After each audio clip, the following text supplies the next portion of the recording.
paper magic will survive like the heat death of the universe, and will...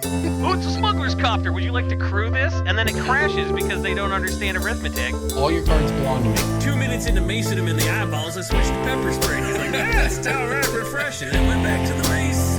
Magic is dying. I'm done. Selling everything. I might be a hoarder. And yes, I don't have the crayons or glue to explain this to you right now. What, are you gonna die twice? Oil will be worthless before magic cards will. Well, okay, Dr. Man. That's Mr. Dr. Professor Jason. Okay, what is a Da Vinci Da Winky? Why are they a thing? So they're just two guys who do, I don't know, stupid little jokes or whatever. It's just twins. They used to the just guys do with the stupid... blonde hair that goes like this? Yeah. They go like, we're the Da Vinci twins. I don't know, they're really good at leaning into the right stuff to say to go viral on TikTok. They're doing a lot of very progressive stuff right now where they're like, if you don't believe in trans rights, you should fuck off. Haha, we're the Da Vinci twins, which awesome. It for my money, pretty great. Yeah. That's all. They're just random TikTok guys. The kids love them. Weird. But also the main character of the Edge of Eternities story is someone skinny in a red shirt who has kind of tall-ish blonde hair. And so I used a Da Vinci twin to represent that. Edge of Eternities is about a space captain who is traveling through space to find their cat. With them is a Kavu, who I have represented using the big scary Muppet guy in this image that I have put in the voice text channel. Yes. Then there's also like an Imperium, like Warhammer 40k style Imperium soldier who basically just is Valkyrie from the MCU. From Thor. And then there's... What's that? From Thor, yeah. Thor movie? Yeah. And then we have... his name is Alpharale. Imagine if a guy in a death cult was really sad and wet and pathetic all the time, and so we've used Robert Pattinson, and the little purple dot on his forehead is a micro black hole that he can pop at any time to kill himself. It is Robert Pattinson. It is. We found... I in my prompt to Ollie to make this, I said, find the wettest, saddest picture of Robert Pattinson you can find. We've obviously represented the cat with Garfield. And the line, never kill yourself, refers to the fact that Robert Pattinson's character does not kill himself. And that's really the whole story of Edge of Eternities. There's a lot of certain characters moralizing over whether or not the faith they've blindly devoted their lives to is good or bad. About half of the story is devoted to that, and that's not very good. The character's pretty cool. That part, not very good. But, really cool universe. A pretty good cast of characters. Honestly, top 10% of Magic story ever. 5 out of 7? 5.5 out of 7. There's no water in space, Corbin. Mars doesn't have any. It's an illusion. I've seen Doctor Who, and there is an episode called The Water of Mars. So there's just definitely water on Mars. It's canonically true because Doctor Who is in the multiverse of magic. Yeah, because Doctor Who was on Mars, and there's water in Doctor Who, you idiot. I don't know how to respond to that one. I don't either. You kind of cooked us there. I just don't know how to... I don't even know if that's true in the lore, but I can't tell you you're wrong, per se.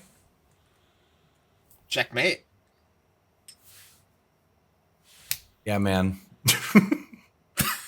How about... That's the this story of Edge of Tezzeret guy? Eternities, by the way. Yes, with this Tezzeret guy, who is going to be extremely good in, I hope, modern. I hope Tezzeret is good in my Lantern deck again. But from what I understand, it's just definitely good in other formats.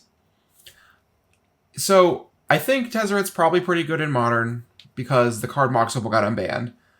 I think Tezzeret's going to be good in Legacy because it untaps Grim Monolith in the One Ring. Oh. And I think Tezzeret's going to be really good in Vintage because you play Tezzeret, you play 3 Moxen, you Paradox Glaucum, pick everything up.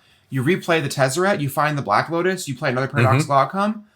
The actual best part of this card is the static ability. That whenever an artifact enters the battlefield under your control, you put a counter on him. Yeah. Because he can -3 every single turn if your deck is built correctly.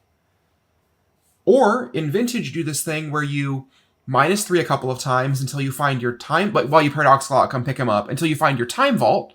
And he goes infinite with Time Vault, and then eventually he ultimates to kill your opponent once they're dead to your infinite turns with Time Vault. I think most people's biggest hang up when it comes to Vintage is that all of that is true of like every card because you can play every card. So like what is like it seems so difficult to even comprehend for someone who doesn't play the format regularly, like what the bar is for inclusion. Because like doesn't like everything goes infinite with Time Vault, right? So actually, Time Vault hasn't been seeing play hardly at all recently.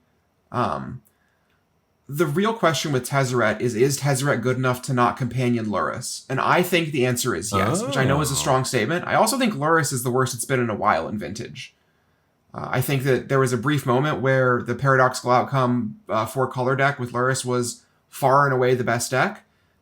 But now the metagame's kind of trying to eat it up. Like the white initiative decks sort of clobber it because of Clarion Conqueror. That is to say that Vintage is way more dynamic than people realize.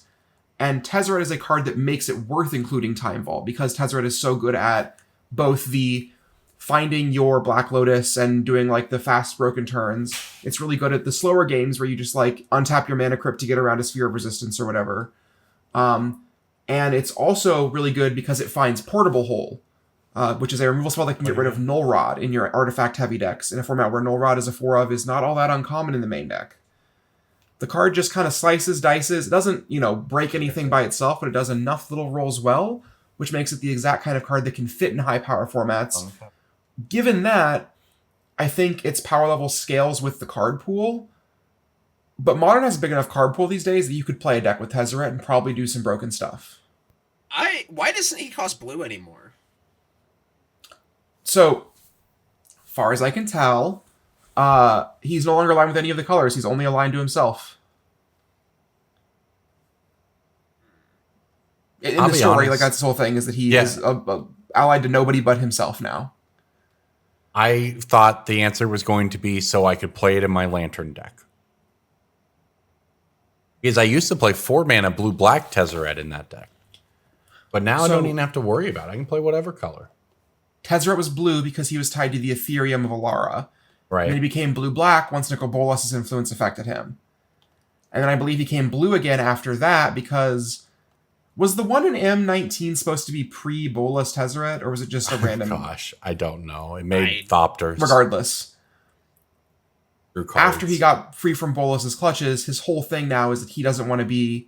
He doesn't want to have to answer to anybody. And so now he has no allegiance to either Alara, or the Consulate on Kaladesh, or Nicol Bolas, or any of those people.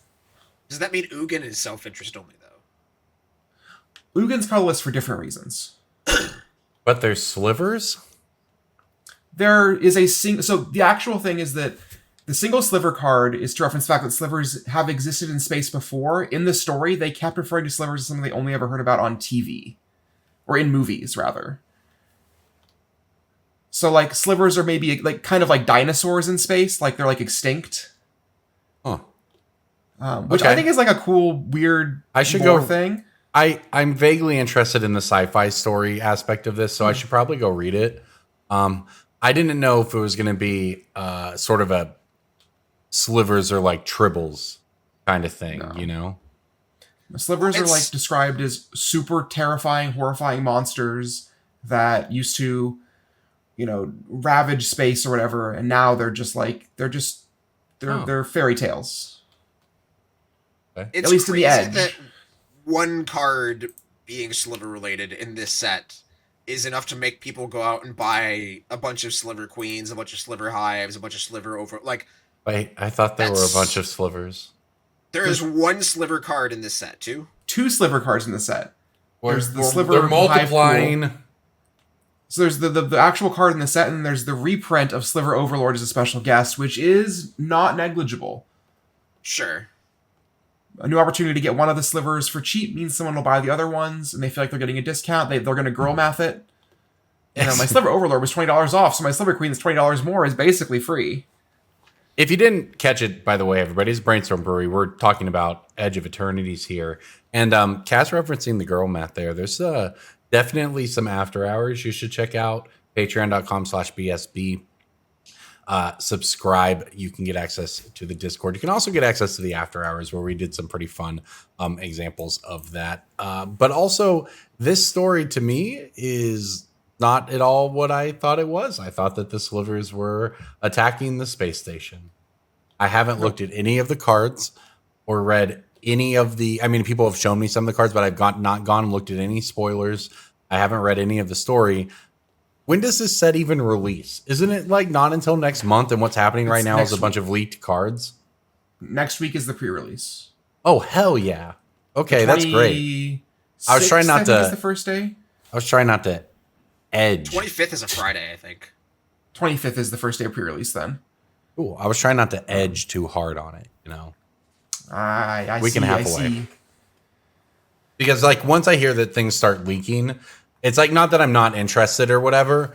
You know, our policy on this podcast and most content creator policies is I think once it's out there, it's out there. And I think Wizards has spoken to that being fine, right? They're not going to come after you for leaks like, you know, happened back in the day when there was a lot of concern over that after a bunch of leak related incidents. In this case, it's not that we can't talk about them. It's that I personally don't want to get excited about it and then be like, oh, that's still 3 weeks away. I'm going to sleep so many times between now and then, and for short little bursts at a time, and I'm not going to remember anything I'm looking at right now. But now you're like, oh, it's next week? That sounds awesome. One other... It was something you previously asked me about the story, Corbin, that I now have clarification on, is the Eldarzi situation. So again, anyone listening, you know, story spoilers right now, unless Corbin doesn't want me to, but... Sliver Drawsies. Let's go. The Eldarzi used to be living on the edge of space, and the alien, like the precursor alien race called the Drix, the ones who can effectively planeswalk, they're calling it Weft walking, because they're not actually changing planes. The ones who were given that power by the Fomori were given that in exchange for being the ones who cleaned up Eldarzi when they like breached the, you know, containment or whatever. The multiverse. And so in the story there is exactly one Eldarzi, and it does some pretty cool Eldarzi stuff. But it seems like it's just kind of it's a anti-causal vestige. It's a remnant of a different era, I guess. So what is actually happening in the space station story then, if there's not really Eldarzi and there's not really... Do what? There's not a space station. So there's a card My entire concept of this set is based on the one card they previewed at MagicCon, which was a space station. So that's literally all I got. We're going to go big picture then. Okay. Yeah, break it down for me here. There is a black hole at the edge of space called Zothera. It is a star that died and collapsed on itself and became a black hole, as all black holes are. In this region of space, there is a group called the Pinnacle. The Pinnacle is the one who sort of moderates the other warring factions. There's the Dawnsire is the name of the ship. The Sunstar Coalition, who are the ones who their entire existence is built around serving the sum, is what they call it, which is the total sum of light left in the universe. And so their whole thing is they want to decelerate black holes. Okay. They want to preserve stars. They're trying to prolong existence. And the other side of it, I forget what they're called because I read the whole story in one day. But it's the ones who are trying to grow black holes, and they're trying to bring about the end of all time. And they're the ones who like carry around little micro black holes with them, because if you get sucked into a black hole before you die, you go through to the other plane, because black holes are theoretically warp holes or whatever, and you get to live on in the next existence. They're working for an afterlife, and the light people are working towards extending life in the macro sense. And so much so that like they believe in their greater purposes more than they believe in their own, desire to live. Like the whole thing for the light side is they're like, we'll kill 10,000 people if it overall leads to more light in the universe. And they have like prophets and oracles, and there's a character who needs to make sure that nothing bad happens to her in terms of like causality. And so she dangles like a piece of metal from her helmet that broadcasts all the different movements it makes. And then people for like 50 star systems pray the exact movements she's doing. That way she is so inextricably tied to this timeline that she can't have her timeline change. It's some real... I love this.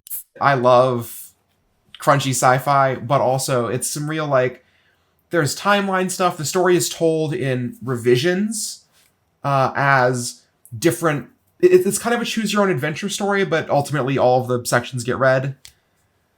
And there's a single object that is a mythic rare in this set called the End Stone. That is a stone that can change the timeline, basically. And Tezzeret wants the End Stone because he wants to find out who created it, so he can know who the greatest power in this universe is, so he can either kill them or become them. And that's the story of Edge of Eternities. This is our first set of probably what's going to be a broader story arc, right? Kind of like how Wilds of Eldraine introduced us to Kellen. Yeah, the way they're setting up a lot, like that's a lot of world building and, references, and it feels like it will tie together. What might be interesting, I don't want to get too into the weeds necessarily of a Universes Beyond discussion, but I do think that certainly at times over the years, there's been fatigue with the current direction of the Magic story. If you think back to like the Gatewatch era or whatever, and all anyone ever did was complain about that. And before that, it was complaining about Jace. And then the most recent thing people complain about is hat sets or whatever. I do wonder if a byproduct of not having to commit story resources to 3 of the 6 sets a year because their Universes Beyond means that they might have the opportunity to expand a little bit of a larger storyline with something like that. I don't know if that's true, and for all we know, it's a terrible interpretation where it just means people get laid off or whatever. But like, who knows? Maybe it gives them a chance to set up some different stuff lore wise with a 3 sets a year. Like if the goal is, if they're looking at half UB, half not, 3 sets a year of story is like pretty spaced out. You don't doesn't feel like you'd risk fatigue there. You could start to tell a larger story. I don't know. You start thinking about the Magic anime or whatever is supposed to be coming down the pipe and is allegedly actually happening this time or whatever. And maybe they Charlie can Brown get something football, going. Man, until I press play on Netflix, I don't fucking believe it. Yeah. I think I've told it on this podcast before, but I was told one of the first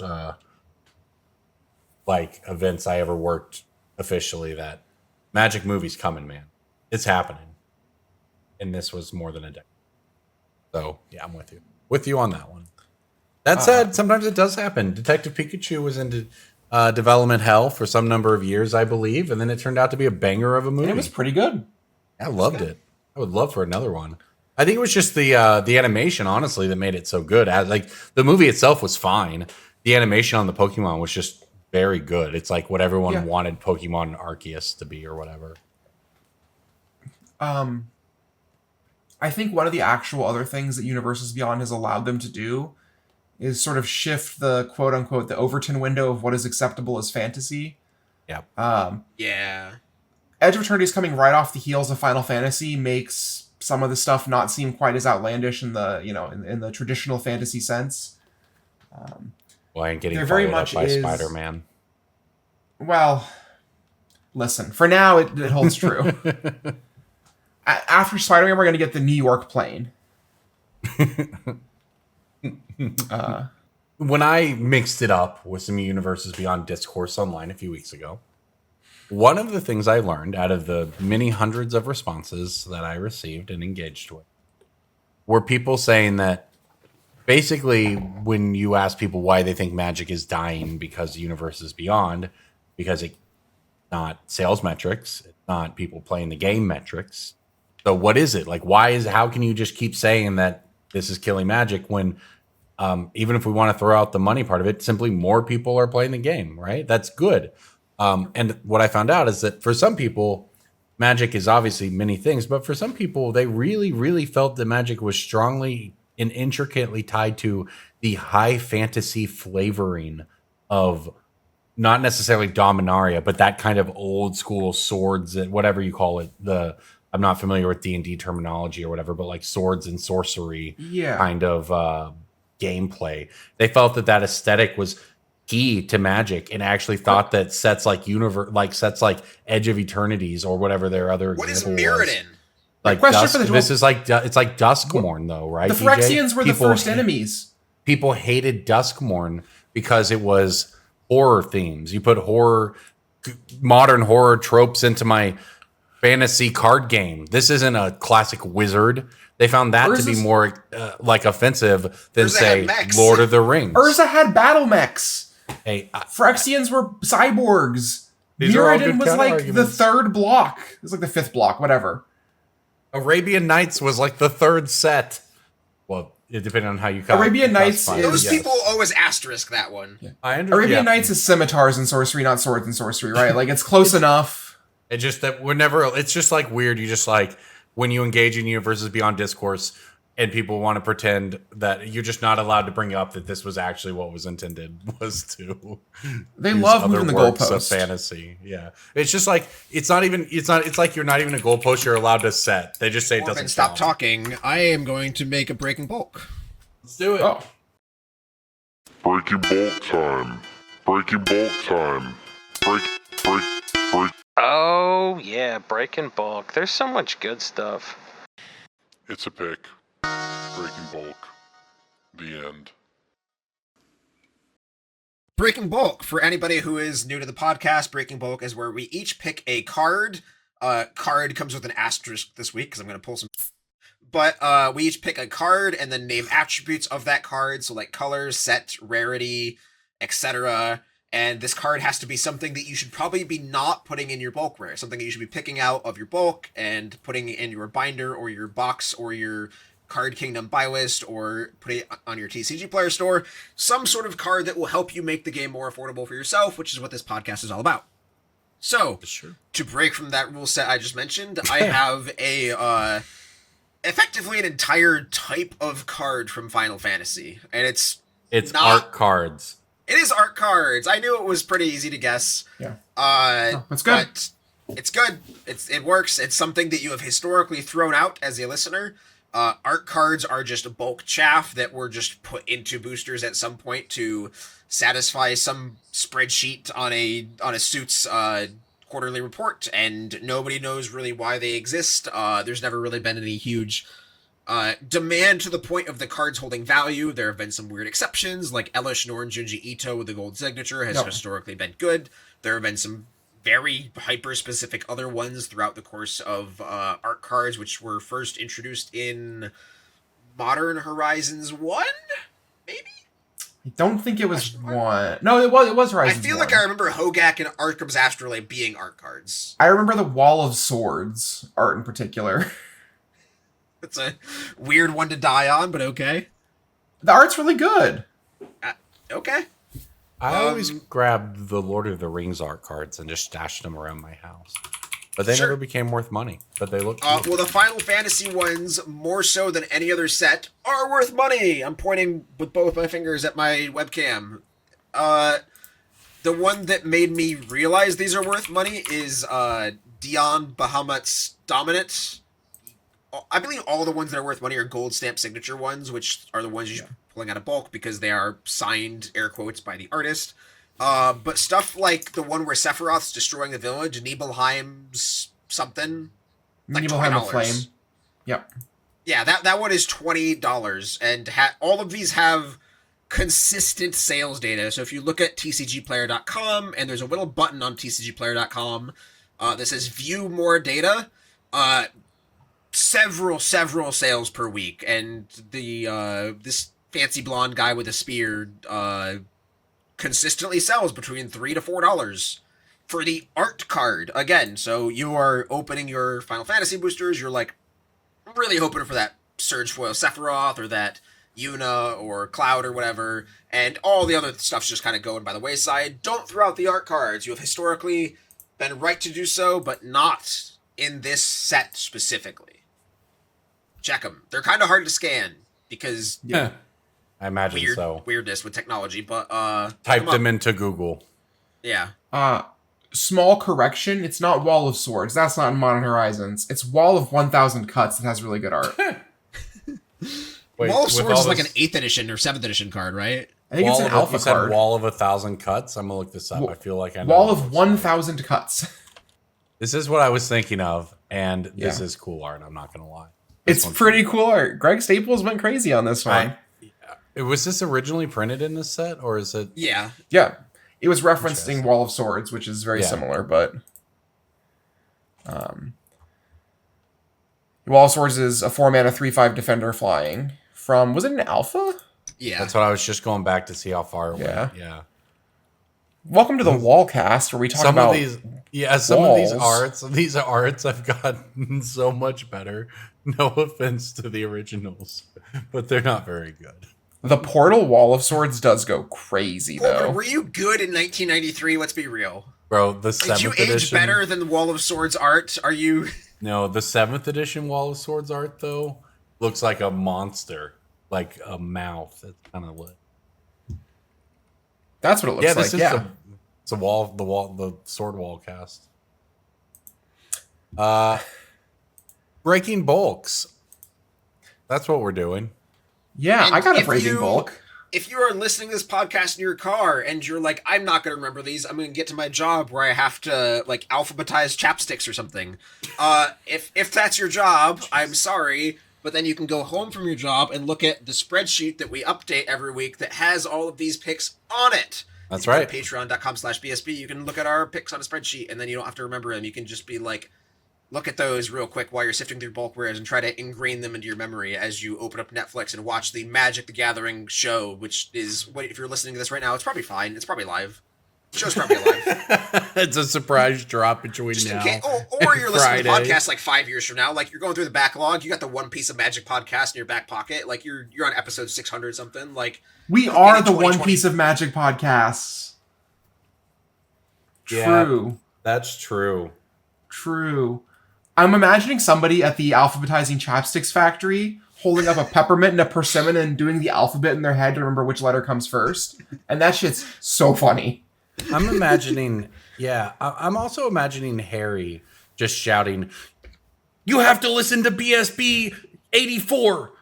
It contains references to BSB 1012. It all ties together. the foreshadowing on Jason was crazy back in the day. Genius."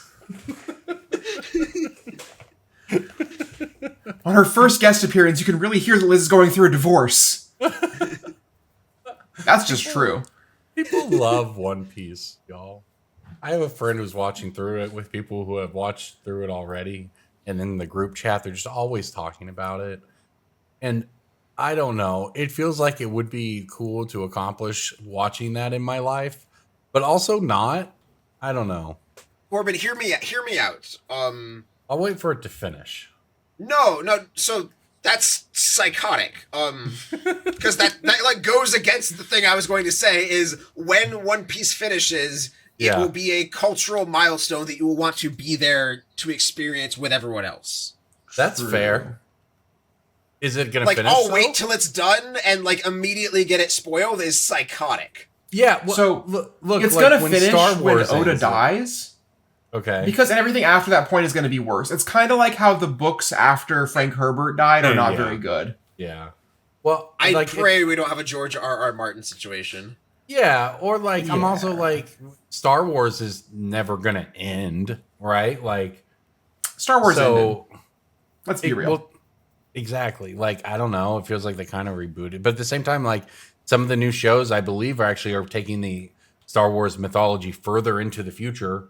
So like it's just never gonna end. So like, is that what's gonna happen with One Piece? Is the person gonna die and they're just gonna keep making One Piece because One Piece is popular? The question is, are you watching One Piece to have said that you watched One Piece, or watching it because you're going to try and enjoy yourself at some point during the process? Because if That's the what I answer don't is, know. Yeah. because my thing is that I know that I would not enjoy it, not because I'm it's bad or anything like that, but because it feels like an obligation. And at this point in my life, I'm never going to watch One Piece, and that's fine. Everyone else can love it. I love that for them. Sure. I'll simply just watch like, every season of Star Trek instead and have it be half the material. I don't know. I just don't know if it'd be worth it. Like, I don't know if I would like it. Maybe one day I'll try it. But you know what is worth it? At some point when my kids leave, you know. You know what is worth it? It's my Breaking Bulk. It's a Hell yeah. blue rare for the Tarkir Dragonstorm. Corbin's probably going to get this one because he's dialed in. I feel like I saw one of these on my Roka in the past few weeks, and I think I can put it in my, like, I bought a standard deck, and it was a 4 of in it, and my mind's eye. Which is a Mirrodin card for all you fantasy haters. Like, I know Mirrodin is, like, no-go for any sort of non-fantasy card, but Mind's Eye is a rare from that set. Just to safe word you out of that one. Corbin's dead, everybody. He'll be back soon, though. Corbin's currently doing what we call in One Piece a time skip. He will be back later. After a couple years, he will have changed slightly. He'll have weirder facial hair. And he'll have gained some sort of power that lets him walk on the air. Well, I'm always struggle with the rares because there's like, is it like Dragonologist? No. You can't just guess all 6 blue rares or whatever. Well, I'm not gonna. I usually do better with the uncommons. I'm just trying to think what blue rare. It's not like Meringue River Regent. No, that one was a breaking bulk a few months ago. Yeah. I'm currently cheating. Yeah. Look it up. Trying to think what's these play from there. I'm sure it's something obvious. I'm just like spacing. I think I know what it is. It's not obvious unless you're dialed in, I think. I know what it is now. I was asked for this card. I told somebody I didn't have it, which is why I was like, I think I know what this is. Winter Night Stories? Yes. Oh, Yeah. from that deck. That deck's absurd. It's a 4 of in the VV Cauldron deck, Yeah. which is also like a Fear of Missing Out, Marauding Mako I've deck. played a ton against that deck. The deck is good. I think it's one of the top contenders in the post-ban format. Obviously, pre-Edge of Eternities, pre-rotation, but it's a kind of a compulsive research of type effect that has flashback, quote-unquote, which is a lot of rate on one card. Card is not super expensive on most marketplaces yet, but it does have a direct premium because it's back on direct. And also it's a 4 of in a standard deck, and so it is selling pretty reasonably in like the 50 to 75 cent range. I think TCGPlayer Direct being back is something we will talk about in depth after Corbin does his breaking bulk. But I have a lot more words to say about that. But before I say those words, this is the kind of card you want to not have in your bulk rares, because you will then sell your bulk rares to somebody like me or somebody at your local game store who has a big sorting machine in the background, and then they will use this machine to pick out this card, and then they will sell it for $1.50, which is what you should be doing anyway. You should be listing this card for more than it is market price, because it will eventually sell if you have other cards that people are looking for in your case. You should never, ever, ever list cards for a quarter. This card is 24 cents TCG low. Don't list it for that. You could buy list it if you really want to for a quarter, but like it's in standard for a lot more time and it's got some legs, so don't. I think it would not be a shock at all if the Vivi deck were the best deck after rotation. It's just enormously powerful. A lot of the Is It shell just exists in cantrips and stuff. It's still, I've played a lot of standard, mostly with Merfolk, which I have a winning record against blue black and blue red with, but that deck's dead after rotation. You lose Hexcatcher. But the blue red deck is going to stick around. Black decks lose some stuff, but the blue red shell feels, it doesn't feel like playing against Cutter, but like that deck already feels streamlined as all heck. Tursa is the other one to look at, I think, right? Yep. The red rare that draws discards, gets the marauding Makos or whatever you call those pumped up, which is a breaking bulk in itself. Yeah, that deck is just nutty, actually. Yeah. It is a deck that can go from having basically no board presence to killing you on turn 4 in standard. Yes, exactly. It's just, it's like the Is It Phoenix deck of the format, and that it just plays like every Is It Phoenix deck you've ever played against, which includes Is It Cutter. Like, they're all just Is It Phoenix to me. And the deck feels very streamlined, very good. My card this week could go in that deck. It's a blue uncommon, but I don't think it would be good in that deck. Also, it's not legal because it's in a blue uncommon from Core Set 2019. It is unguessable. Aether Gust? Military intelligence. No. It is almost $1. $2.50 foil. Is the memory erosion's a lot more than that, right? Whatever the blue and 2 color is, psychic corrosion, not that one. That's what you're thinking of, I believe, and yes. Psychic M9 Corrosion is $4. M19. Is it a one mana blue unblockable creature? No. It's an Is it enchantment. this? It's an enchantment? Unguessable, what I called. Maybe. This is a Didn't me have to pick break. for sure. Didn't have to break any rules either. That's true. It's a recent spike. Oh, is this Not like in the past week or anything, but like it's a fairly recent spike. Is that to do with Thopters or something? It's spiked with M19, I think- Dragonstorm. For what Okay. it's worth. It was not. I'm worth gonna money yield and until then. cheat.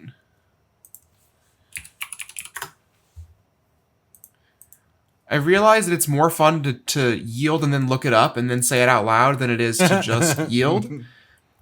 Because I get to feel stupid to myself before I have to feel stupid to the rest of the cast. Aether Tunnel. DJ's got your back on that. Don't worry, he'll cover both sides of that. Yeah, appreciate that you. choice. I was It is- close. Well, Cass, whoever said the word ether, I thought was about to just nail it. Well, Cass said ether gust, though. It was very close. Ether tunnel. It makes your creature unblockable and gives it +1/+0. It's a 2-mana blue enchantment. Sure. It spiked, I would assume, because of who knows? To be honest, because I can't. I guess maybe Codis the Fangbearer. It's hard to say. What spiked this. It's possible it just got featured in like a commander video or something, or Yeah. We're not clued in enough on that, but the command zone effect we've talked about before here is obviously very real. There was something I was looking up, and I don't remember the card now, but I was looking it up for my TCGPlayer article last week about the cards that go up and down in price. And I have various ways of doing research, including MTGstocks.com, of course, about why a card has gone up in price. And I couldn't find the answer. Eventually found it buried in comments of a Reddit thread. Someone said, "Oh, this was just featured on the command zone last week." And it's like, neat. I guess I should have been on TikTok more. nobody This card should be on spiked TikTok because more. Prim No, talked truly. about it in a video. You know, like I was standing at the LGS. I went out into the wild. I played LGS Commander over the weekend, 2 nights of it. Lots of takeaways, but some relevant ones were that people were just said like these was new players, like within the past year to 2 years of getting into the game, and they were just talking about content creators that they saw on TikTok. They just were like, Yep. they were getting ideas for commander decks based on videos they saw on TikTok. And So there's a whole class of Magic players who just don't interact with the game like we do with Scryfall and MTG Stock and EDHREC and Magic Online. something I have emphasized for years to Magic players and vendors, especially ones who sort of do this on the level of keep the game cheaper, is that you should have been paying attention to Pokemon 5 years ago, because Magic right now is sort of doing what Pokemon was doing at the start of Sun and Moon and like the start of Sword and Shield, where we are now in a new information environment. We are in a new market environment where content creators can talk about a card enough and it gets expensive for no reason other than that they were talking about it. There was this was like last year. There's a Cleffa from Obsidian Flames that was like $3 or $4 for the longest time. It's a really nice looking card. It's a playable card too, and it's a cute Pokemon. And like 5 or 6 of the big influencers started talking about, check out this sick Illustrator rare. It's super underpriced right now. And it was like $30 by the end of the week. Now, that was a coordinated attempt to spike a card, but we sort of see this now in Magic where people are caring about... Magic players are describing themselves as collectors. Not even players. They're just like, I'm here to collect all the Final Fantasy cards. Someone contacted me recently who was collecting all the dinosaur cards in Magic. Yep. That's just a class of person who engages with the game that exists now, and it didn't used to. And if you've been paying attention to Pokemon for the last 5 years... But Just like not to this it was level. very specific ways, and it didn't move prices. Like There was, like, the game every- always had yeah. like your local Hydra guy, your local Angel person, Every your local Dragon plane, person, but every like, and they were planeswalker ever collectors. guy. Yeah. But it wasn't a prestige thing. Like, if you go on Pokemon like TCG TikToks, I saw something right before I got on the cast where it was like two guys who I think own a business together, and they were going card for card on what their most expensive card was, and it just ended with them like dumping out a bucket of slabs.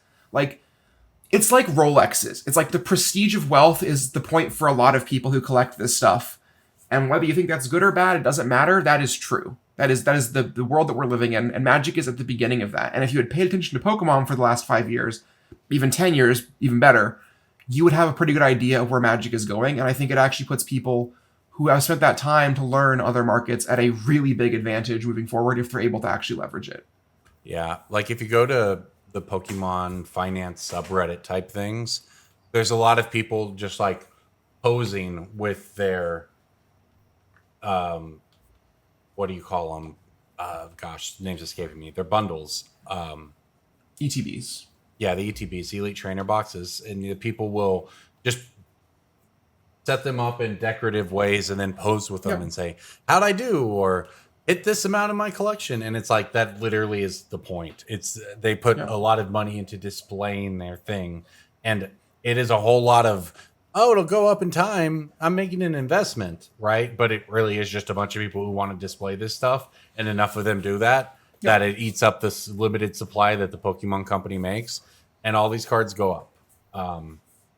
And yes, I think that Magic is certainly on its way there, which is, good or bad, because I actually am now seeing people complain about the idea that all these whales and all these people are ruining Magic and making the game worse and harder for normal players and all this stuff. And it's like, I even saw to somebody who has a lot of reach, Saffron Olive, saying to these people, no, all of these expensive versions of cards make the base versions of cards cheaper for you to play with. Like, that is just the base, that is purely the economics of it. It is there are no feelings or opinions involved in that statement. And that part is true. And I think people can get caught up in the $1,200 collector boxes of Final Fantasy and look at, yes, all of the Final Fantasy cards are expensive because people want to play with them. But just in terms of supply, there's infinite play booster boxes out there and infinite base versions of these cards out there compared to what there used to be. Like, if in this comparison, there's just a lot of people playing Magic. So while that is true, as Magic explodes in size and in number of people engaging with it, there's going to be growing pains. There's going to be sets that are underprinted. Yes. I think we're 6 months off from one of those at best. It won't be a Universes Beyond set probably, but I feel like we're going to have Foundations had that issue, right? Foundations Yeah. was a little mini boom in Magic because it did exactly what they wanted it to do. Is it gave a bunch of people who would come in from Universes Beyond some real base level stuff to kind of latch onto, and Foundations was really popular and difficult to stock. Something that really struck me about MagicCon Vegas was that while I was at the Final Fantasy MagicCon, I saw somebody in a Captain America cosplay. That does feel like a big deal, to be honest. It stuck with me in a big way because that person was so excited about the Marvel Secret Lair, or they were already a Magic player who... Probably that. Or maybe they're a professional cosplayer who's getting on the boat early. Any number of things. But Magic has made it, and we got to start acting like it, because the Pokemon industry, I think at this point, is so oversaturated with people trying to capitalize on it that it's honestly impossible to break it unless you're willing to spend a lot of money or lose a lot of money learning. Would Final Fantasy collector booster boxes have hit $1,200 a month sooner if we just called them what they are, which is first edition? That potentially versions you can only get in the collector packs. Right, they're first edition. Like, Yu-Gi-Oh's done that for forever. Like, there are various card games that have done, this is the first print run, it is $100 more for this version because it has a little line of text on it that says first edition. But like your Foundation's Fracture Foil Kitty doubling season is first edition. They're different sets entirely because you can't open commander cards in the play boosters. And that's semantics aside, a DJ is getting onto something relevant here, I think. Yeah, like those cards So- only exist in first edition. Right. Yeah. That's how rare they are. That's why we have $30. What is it? Like the Streets of New Capenna phase Yeah, out like card or whatever. I do We think kind of I have think this though Cass in is- Magic. We have Do Lord what? of the Rings collector boosters, and we have Lord of the Rings holiday collector boosters. And it turns Yeah. out the second edition ones are actually better. They're Aren't the worth holiday way- collector boxes worth Yeah. substantially I more have They're than no the worth idea. regular? they're worth several $1,000s. Because they have all the serialized cards in them, and the serialized card that matters from the first run has already been opened. Yeah. But that said, I don't know if first edition would have moved the needle, but I think delineating that like this is the special one would have helped the Final Fantasy players realize fully. I think the thing that actually helped them realize fully that it was a special one was when it started getting up to like $800, $900, and they were like, "Oh, this is the one I want. Why would I buy anything other than the best thing?" I mean, It was almost self-fulfilling at that point. there is kind of a different, like, if you're Wizards and they have talked about using Universes Beyond as an acquisition tool, so you are bringing in new people. I mean, I don't know, collector box isn't a bad name if you're trying to get someone who's completely blind to it, right? Play and Yeah. collector are two. I mean, those are the differentiated terms. I'm not sure what, but there's a big difference from when play booster boxes were like 120 and collector boxes were 250. Can To we a take a world moment of where silence it's to 200 not and warn set 1200. boosters, please? We take a moment of silence to just like spit on their grave. Pat, Yes, Pat dance Watch, on- rest in dance peace, on their bozo. Yeah, like do the little meme where you stand over the gravestone, peace signing. Like set boosters, no one's gonna miss you. GG. Yeah. I hope I never. The only experience I ever had opening a set booster is when a friend accidentally got them for Strixhaven instead of draft boosters because they didn't know that that was a stupid thing at the time. And we were like in the middle of a draft weekend trying to do Strixhaven, and then we didn't get to. All right, we should get on to the next topic before we get out of here this week, and that is to discuss the updates to TCGPlayer Direct. So I'm going to let D take it away. Sure. So we haven't really talked about this a ton on the podcast in the past few weeks because we've been talking about a lot of other things. Obviously, Final Fantasy just kind of cast aside everything else to the wayside, just to the edge of eternities, if you will. And TCGPlayer, the big shipping warehouse that houses TCGPlayer Direct, which, if you don't know what TCGPlayer Direct is and you are new to Magic through Final Fantasy, TCG Direct is effectively fulfilled by Amazon, where you can buy from a bunch of different stores and you get one package from TCGPlayer, and then all those stores will ship their cards back to TCGPlayer, and it sort of like streamlines or is intended to streamline the ordering process where you get everything in one package, and it is from a verified authentication center, and that's how TCGPlayer has operated for the past several years, close to a decade now, or a little over a decade they've had Direct. TCGPlayer recently closed their Syracuse Authentication Center and moved it to Kentucky, just to get rid of a union labor effort, which is a whole another bedtime story for a different day.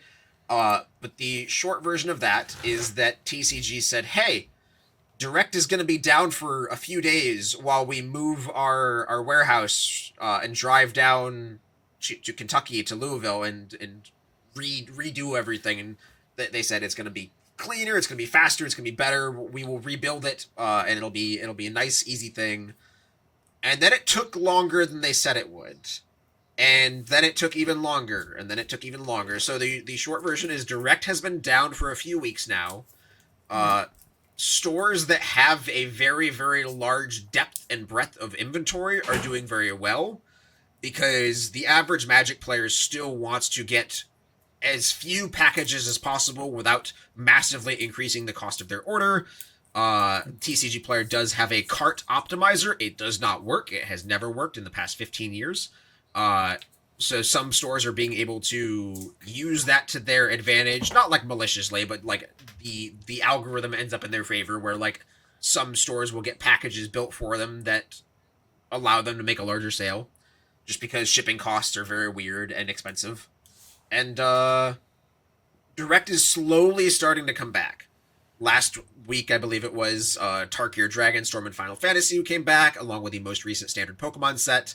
And as of this week, when you are listening to the cast, TCG Direct will be re-enabling some other Magic or some other Yu-Gi-Oh! And Pokemon sets, along with Modern Horizons 2, Secret Lairs, the list reprints, Commander Master, Aether Drift. So we're moving out of the standard sets and into the what I would describe as the highest velocity sets for TCGPlayer. I think this gives a little bit of an insight into the fastest moving cards through Direct, the cards that TCGPlayer wants to get online as soon as they can. I cannot imagine what went so horribly wrong in the logistics department of moving warehouses that Direct was down for that long, because in an ideal warehouse, you are just labeling a bunch of 4 rows and transporting them and then getting new storage delivered, which maybe that was the caveat, as their new storage system was delayed. But yeah, like it's something that should have been relatively smooth and was not. But we are getting a glimpse into the highest velocity sets on TCGPlayer. I also think it's interesting that they chose sets that have very, very large quantities of cards in them. So Secret Lairs, there's like 2,000 different Secret Lair cards. More than 2,000 different Secret Lair cards. So they're not going chronologically from, okay, Final Fantasy, Tarkir, Aether Drift, Duskmourn Foundation. That they are just going and finding what is the thing that makes us the most money and that we have the most of, that sells the most often, which is cards from the list, which is also just cards from the Commander Secret Lair decks that they sell that have the little Planeswalker symbol in the bottom left. And yeah, I think that is an interesting paradigm that we're going to get back to, where Direct will be online in a month or two, and we will see just how Final Fantasy has also shaped Direct, because we also haven't had a chance to see where, like, do Surge Foils live on Final Fantasy, or do Surge Foils from Final Fantasy live on Direct? Is there a world where those have a Direct Premium? Like, Right. It's just a very, very interesting world that we're living in, where the release of Final Fantasy coincides with the pausing of TCGPlayer Direct. TCGPlayer Direct has historically been a very, very large player in how cards move in the industry. All right, before we get out of here this week, of course, we want to leave you with Pick of the Week. Pick of the week, pick of the week, pick of the week. Time for the pick of the week. Which, of course, our patrons have access to early by going to patreon.com/BSB, where you get access to these spreadsheets before everyone else. Our Patreon minimum is $1 a month, which is roughly a Final Fantasy play booster a year or something. I don't know. 1 or 2. $1 a month gets you access to the Discord. $2 a month gets you some special flair in the Discord, so that's really where you want to be. Unless, of course, you want the episode early, you want access to the spreadsheets, you got all of that. Please support us at patreon.com/BSB. It's where you get access to picks like this one early, because this one has been creeping up for a few days. Ketramos, the New Dawn. We know how powerful it is. It's a mythic from Aether Drift. It seems like maybe that set was a bit of a miss with people. I believe it's the only mythic from Aether Drift. Yes, like I said, I don't know that set necessarily hit with people. Isn't Sab Sunin in that set? I like that one. Also, the Aether Spark is like, that's the actual one. Yeah, the Aether Spark is the actual casual gold, the Panharmonicon of the set that sells infinite copies. But. Funny story, though, I am on MTGstocks.com, generous sponsor of this podcast. Top cards in order from Aether Drift. The Aether Spark, $18 market price. Big jump down, $11 for Blue-Red Verge. Red Verge, yeah. Borderless. Ketramos the New Dawn, Borderless, Ketramos the New Dawn, and then Stock Up. Yep. Stock Up is more expensive than the base version of the Blue-Red Rare Land. Very Aether funny. Drift, kind of a hot mess. Yeah, very funny. But Ketramos busted. Yeah, it's gone from about $9 up to about $11 in the past just a few days, the past week or so. At most, by the time this show comes out. So pick up Ketramos before it's $20. So a thing about Ketramos is, and this is another sort of finance 101 thing for new listeners, sets that historically have very few cards means very few cards that are good, means those few cards that are good get very expensive because they soak up the rest of the value of the other cards in the set. Right. Yep. So the example we use most commonly is Voice of Resurgence from Dragon's Maze, for everybody who is 1,000 years old listening to this podcast. Voice of Resurgence was the only good card in Dragon's Maze out of all 100 and whatever cards. card hit $70 while it was in standard, was the only thing you could pull because nobody's opening Dragon's Maze boxes, which means that Voice Originals gets more expensive, which means that, like, everything else gets cheaper, which it's just a self-fulfilling prophecy where that becomes the only card in the set that is worth anything. So if you have, like, Blue-Red Verge, Stock Up, Ketramos, and Aether Spark as the only cards in the set that have value, then Stock Up can hit $10, and that's a world we live in, because there's no other way to get it. And that's contrary to sets like Duskmourn, that have, like, a lot of good cards all spread out throughout, like, the $20 range. Yeah. Yep. So, like, we can see $40 Ketramos, just like we saw, like, $80 Sheoldred, because, like, there was not much else in DMU that was exciting. Yep. All right. DJ Cass, pick of the week. What are you looking at? I got a Final Fantasy card that's kind of in a newly emerging standard deck. It's Tifa Lockhart.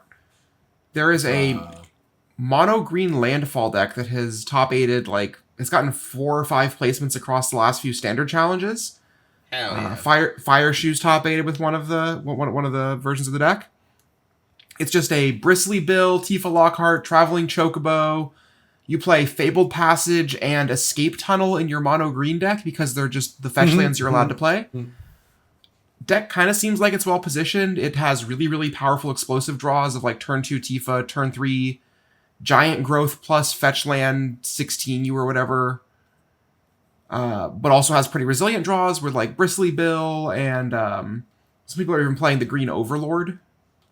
It's like a ramp, a thing to ramp into. Yeah, card's just good. Yeah. Tifa Lockhart's like $4 or $5, and not only is it Tifa Lockhart, who I am led to understand is one of the most popular Final Fantasy characters, but also the card is good, which is a powerful combination. Card also That's just right. has Trample by itself, which is, Yep. like, I mean, the power creep word on the card, yeah. Like, yeah. that's like That card every is- card these days is, oh, this looks like a card they print, and then it has 2 additional lines of text on it or keywords on it. Tifa to me is such a perfect, like, cool, strong card where she is very powerful, but the things you have to do to make her good are, like, play a pump spell, or the fact that, like, she's an aggro creature that's good with rampant growth is really exciting to me. Yeah. I like it. Also, Alright, DJ? only doubling power, like, if you go all in on power Yep. increasing cards, True. you just die to True. Lightning Bolt. One interesting thing about this card's pricing, TCG low 268, TCG market 352, so, like, the card is frequently selling at above low. Card market low 257, card market trend $5. The card is a little bit more expensive in Europe.